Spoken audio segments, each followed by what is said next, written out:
Hey everyone, welcome to the Do the Thing podcast. This is your host, Stacey Lauren.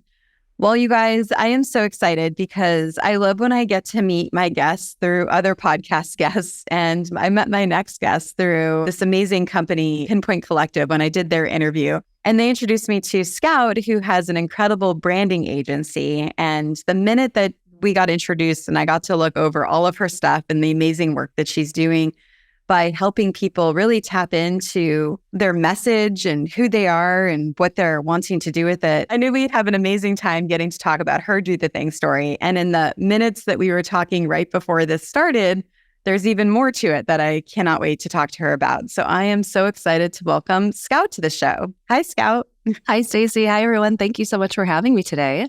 Yeah, thank you so much for coming on. We were talking right before about how you even started your company and the age and just all the dynamics between that. And I can't wait to dive into that. And I'd love to just have you start off just sharing about you and your story.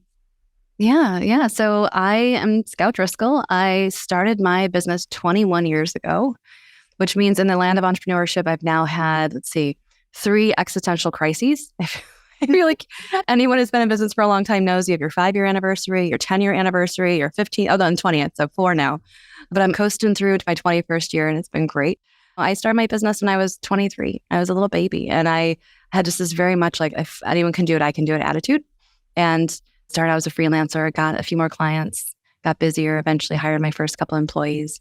And now there are 9 of us at our studio in Chicago and we focus on branding and design. We're a full service studio as well.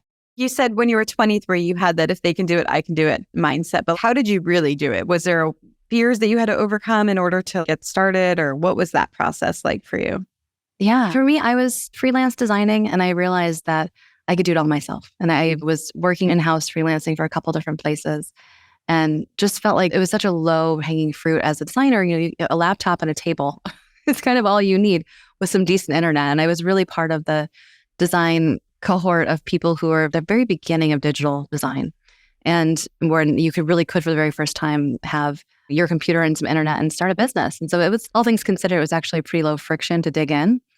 But then it was, how do you take 1 or 2 clients and grow, right? How you take a few people that you work with and turn it into, in the past, we've worked with over 350 clients. So that growth has been really fun. And to me, it's also a really simple formula, right? Mm-hmm. So the very beginning, I just thought to myself, work hard, do what you say you're going to do, and treat people well.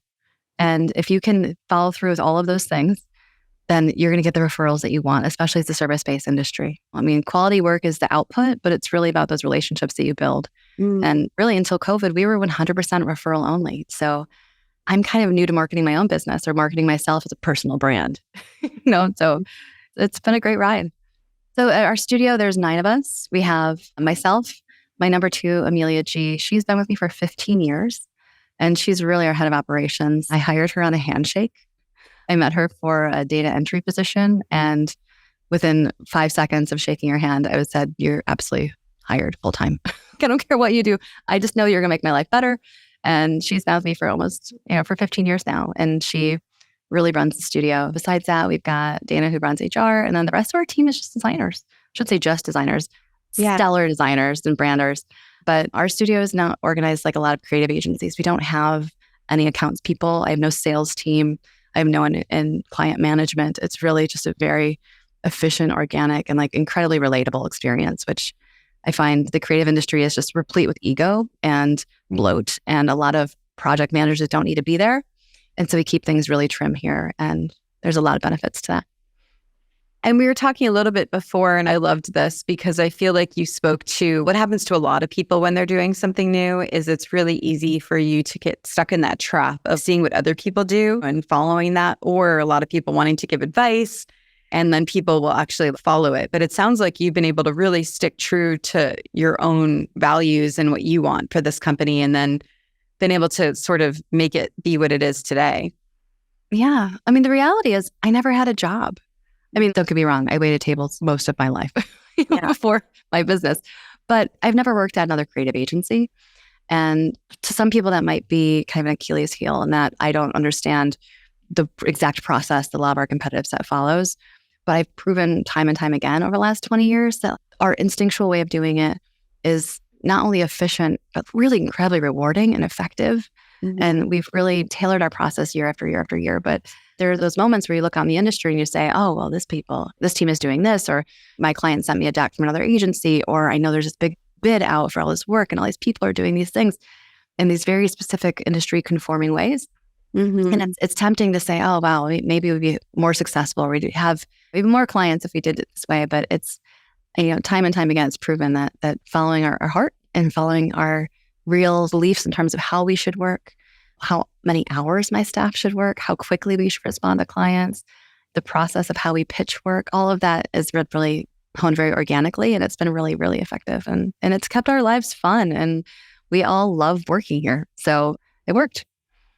How do you think you were able to be convicted in terms of how you were able to run the business and not kind of get stuck in that listening to other people and getting into self-doubt around comparison between what you were doing and what you were hearing or seeing out in the market?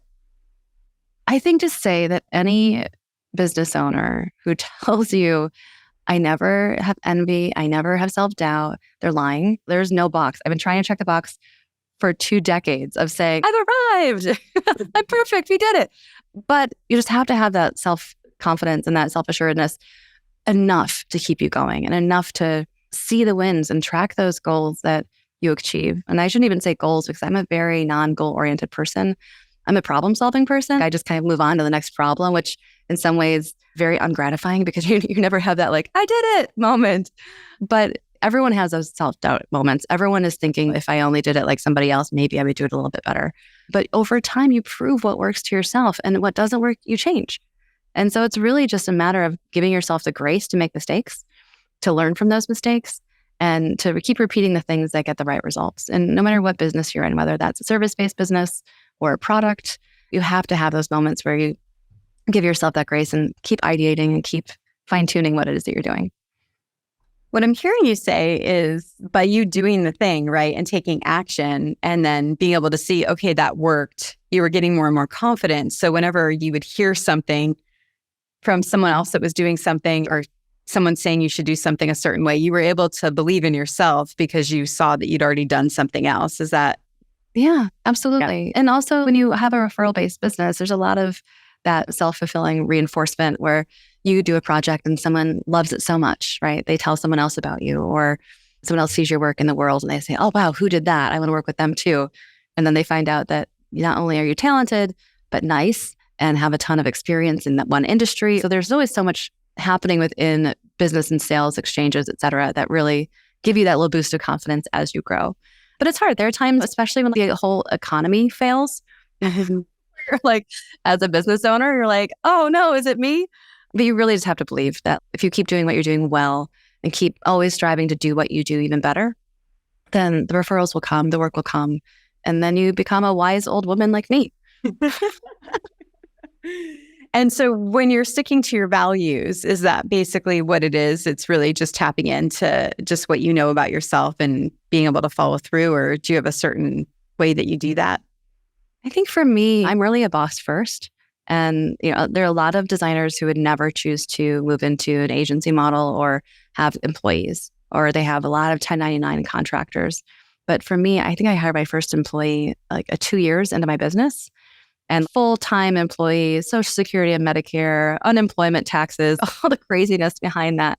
But for me, my values always really come from that mentorship and providing a safe space for creatives, and also just treating them the way that I would want to be treated. Both my parents worked retail growing up, and they both had really awful bosses from time to time, and they worked insane hours. And there's just so much self-sacrifice that existed for them to be employed. And I didn't want to create a space like that. I wanted to create a space that was rewarding, that was creatively interesting, that really, one of my big values is work-life balance. Our team works 40 hours or less. We have a lot of flex days where folks work from home or they work in the studio. We also just have this space where everyone feels seen. A lot of agencies and design partners, they show the work through a series of account representatives or creative directors. And so the people who are working on the actual designs never get that face time with their client. And the client doesn't build a relationship with the person who's actually making the work for them or doing the changes for them or ideating for this new campaign or whatever it might be. And so one of our values is that we don't have accounts people. We don't have those middle people in between us, so that you have an authentic relationship with your designer, but also that designer gets credit, right? And feels seen and feels like so proud and can say, I made this for you. And the client goes, wow, that's great. I love it. And so these are just values I would like to say are kind of all anchored to this concept that people should love working here and people should love contributing their time, right? And it's worked. Our average tenure is 8 years. I mentioned my number 2 is about me for 15. My number 3 is about me for a decade. Our brand strategist has been working with us for 13, 14 years. So it really is gratifying to me, but also for our clients. It means they've got institutional knowledge. They've got an expert. They have someone who's done this a million times before and who loves coming to work every day, creative and refreshed and positive. That's what it's all about. Okay, so someone's listening and they're like, oh my gosh, that sounds like such a great place to work. I wish I worked someplace like that. What would you recommend them? And just in terms of doing the thing with the job advice, is there anything that you think would help them? Yeah, I'm going to say this very carefully because I love and respect men. I'm married to one. Find a woman-owned business. Find a business that is under 10 people, that has a woman identifying or a female identifying founder, and talk to them, fly to those businesses. Because I find some of our favorite clients are male-driven clients, but it is the women business owners who are doing it from scratch, who have small businesses that are truly in it every day and who put a lot of value into building a community. And much like you just mentioned, Faith and Stacy from Pinpoint Collective, they're an incredible team to work for. So that's my advice, is find a smaller business that is no more than 20 people and ideally woman founded. Yeah. When you say put value in building community, I love that because that's what drives me. I'm just curious, what's your kind of definition of that with community and being able to bring the value there? Yeah. I mean, it's so funny because I was so lazy in my early years because everything came to us from referrals and I was a self-centered 20-something. I was like, oh, cool, I have work. But it wasn't until COVID where I really started getting out there and putting my business out into the community, selfishly because we needed more clients. We really had a big struggle during COVID. But I immediately was able to flip that into building networks of other women-owned businesses, of giving back through mentorship in the community, of finding opportunities to help other founders grow and thrive. One of our divisions of my business is focused on wine and spirits. And so I created a podcast pretty much as soon as I kind of debuted myself within the wine industry. And instead of it being all about us, I made it all these episodes about how to help emergent wineries learn about marketing and branding. Because a lot of people in that industry just think that your brand is your label. Like, I've got a brand, it's right here. They point to their wine bottle. It's like, that's not a brand. And this is for anyone listening. If you think your brand is your product or your service, you are wrong. Like, it goes so much deeper than that. But yeah, so to me, a community is about really making sure that you're finding other people who want to do what you're doing and share the love, build those contacts. I just had a bunch of female founders here on Friday for a happy hour and just to share with them. So my experiences and learn from them, it's pretty amazing. It sounds like you leveled up during COVID, where you were able to almost find your unique brand when you were able to kind of tap into that. Well, I never had to tell people who we were, which is so ironic because we're a branding agency. But people just came to us. In some ways, it was great because it allowed us to get deeper into certain industries. So before COVID hit, we were pretty much hanging our hat on being the preeminent restaurant branding agency in the Midwest. 60% of our clients were restaurants, and we had all these really fun, like fast casual restaurants. And as a designer, fast casual is the best thing ever because there is design everywhere. If you go to like a fancy steakhouse, you're going to see a beautiful menu and a sign on the door, a website. There's a couple of things. But when you go into, like, one of our clients is called Protein Bar, and they have protein bowls and quinoa bowls and protein shakes. And like the second you walk in that room, it's filled with our design. Every single column has our wallpaper. Every wall has a sign that we made, the bags, the Instagram, like all of that. So that was really great. But that referral, that community that was referring to us had us get very siloed. And that made us really vulnerable. And so when every restaurant in America shut down overnight, it was kind of scary. And so through that process, though, I was really able to begin to have to think about for the first time, okay, we have to market us. Who are we? How do we share the magic of what happens here every day? And then I eventually began to focus on another industry, which is wine and spirits, because our biggest client is Cooper's Hawk Winery and Restaurants, which is at this point now they've got like 57 restaurants all over the country, and they have the largest wine club in the world. We've done hundreds of wine labels for them. And so we launched our wine division called Vint.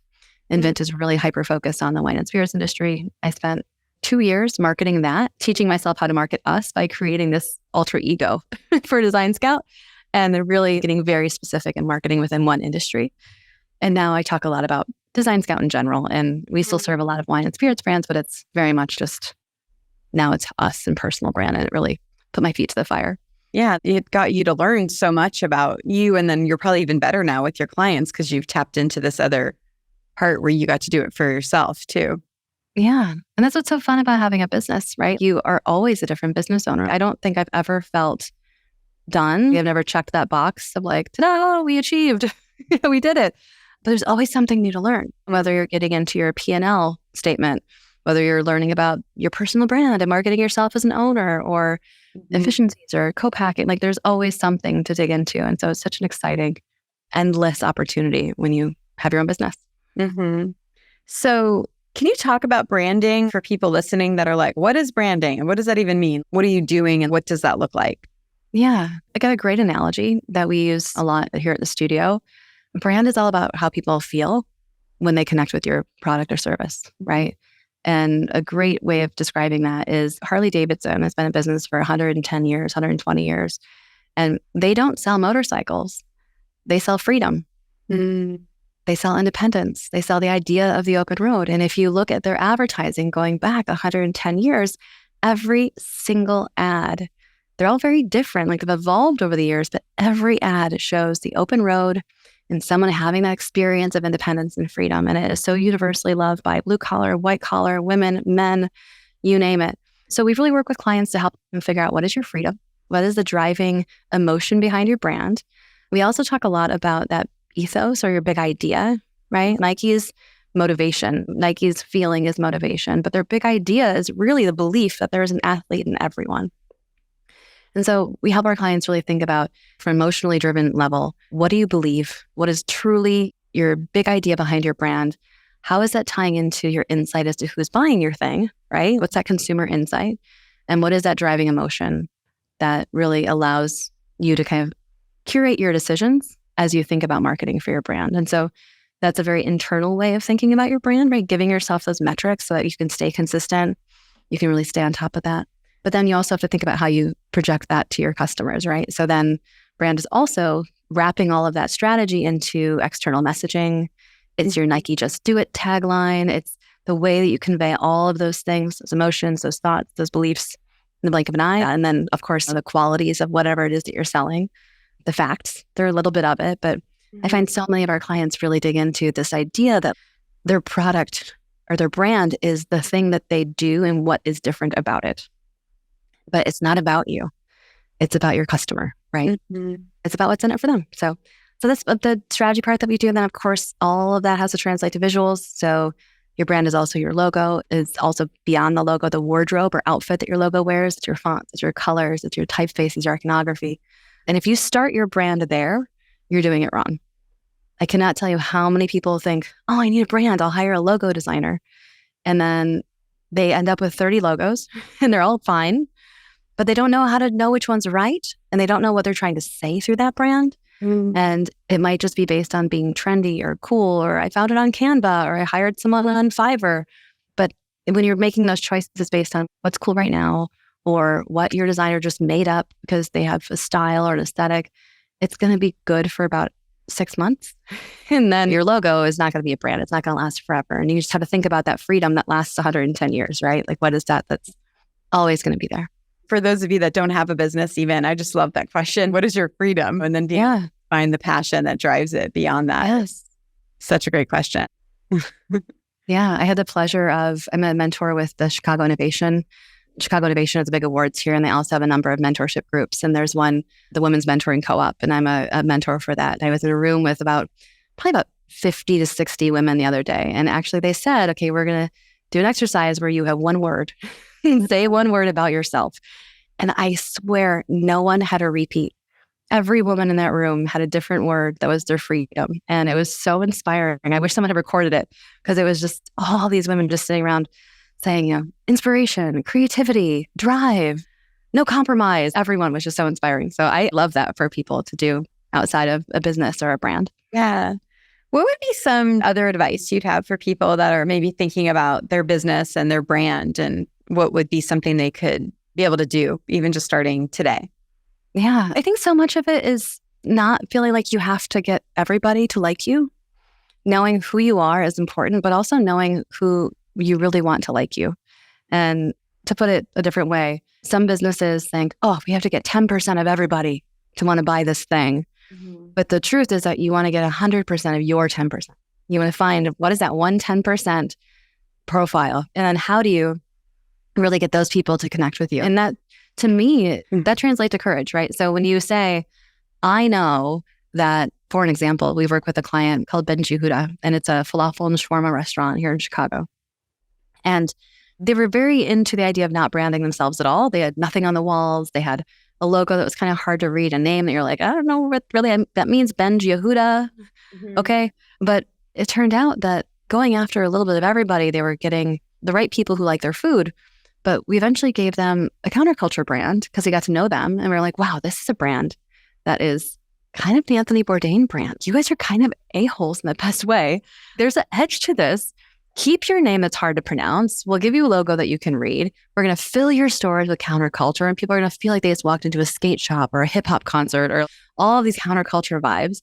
And they discovered that 10% of people who were downtown Chicago who just wanted to get out of their cubicle and be themselves and listen to some loud music and watch Animal House on the TV, those people wanted a home that felt counterculture, and they wanted a brand to be like, F yeah, like this is my brand. This is my shawarma brand.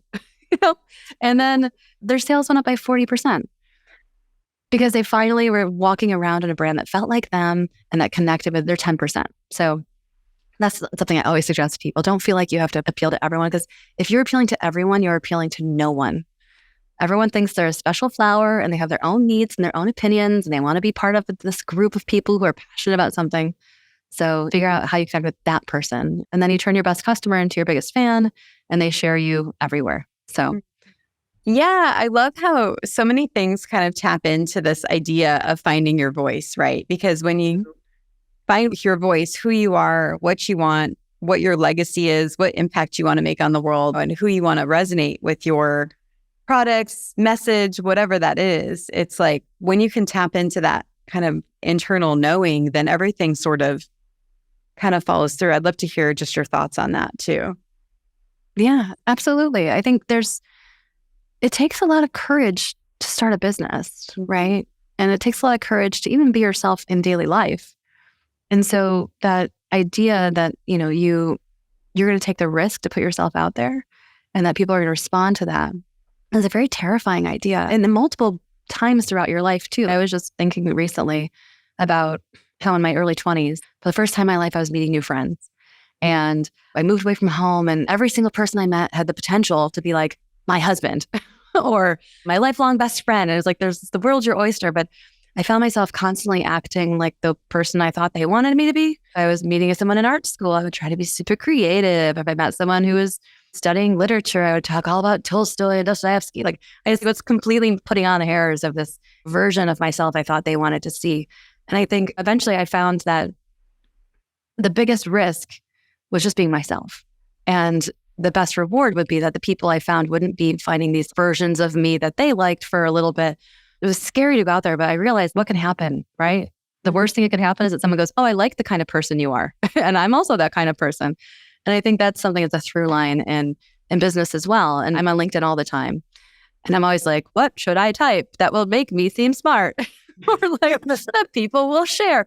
You shift your mindset on LinkedIn from, I need to be this thing to make people want me, to just, here's who I am, here's what I do, here's what I think you should do, and here's why you should care. Then it's like, oh, this is just like 20s flashbacks. You can actually just be yourself. And I've had such a great response to people just getting to know me in that platform, for me being myself. I do a little series called Scout from the Swing. We have a swing here at the studio. I love that. And I'll hop on my swing with my brand new selfie stick gimbal make people nauseous as I give them branding advice. But it's just been really fun to say, here's a minute and a half of me rambling at you and giving you my top advice from the last 20 years of branding. And so, yeah, I think that's just a big part of it. Yeah, because it's kind of exhausting when you have to be something you're not, right? Whether it's friends or business. But when you can really tap into that and play it like you feel it, then everything sort of starts to flow. Yeah. Yeah. You have to be yourself because no one's else going to be, right? Mm-hmm. I really think there's a space for all of us in professional life and your job and your career or business. And that's okay. Just somebody has to achieve all of these things and it can be you. And you can someone's got to do it. Why not you? It's so cool. I love having these conversations because it helps me tap back into what I'm doing too. And so what's really coming alive for me is when I started Do the Thing, it was all about taking action and helping people just do the thing, right? And then as I got into the podcast and I started interviewing people, I realized really what it was is helping, because I realized this was me where I always took action, but then maybe didn't tap into myself. And so that's something it's been a work in progress over the last year and a half, is not just doing the thing, but really being able to tap into who you are and the things that are alive for you. And it sounds like you're doing something really similar with these brands and being able to help them tap into themselves, which then is helping their business flourish, like the one you mentioned. I love that. Like you wouldn't have known that had you not know what their personality was and what drove them. Yeah. And I think so many people will tell you, be authentic. Gen Z loves authenticity, like personal brands, and be yourself because you'll sell more stuff if you're authentic. And to a certain extent, that's true. But also, I think it's just the right thing to do. I don't go to house parties or dinner parties and find the person who's in the corner preening in front of their selfie stick. Look how great I look. Or this is my manufactured me. Or like, I don't like talking to people who put on airs or who are just never relaxed to be themselves, or they just feel like this fake version of themselves. I feel like in business, it's the same way. It doesn't matter who you're attracting. Anyone can smell your bullshit.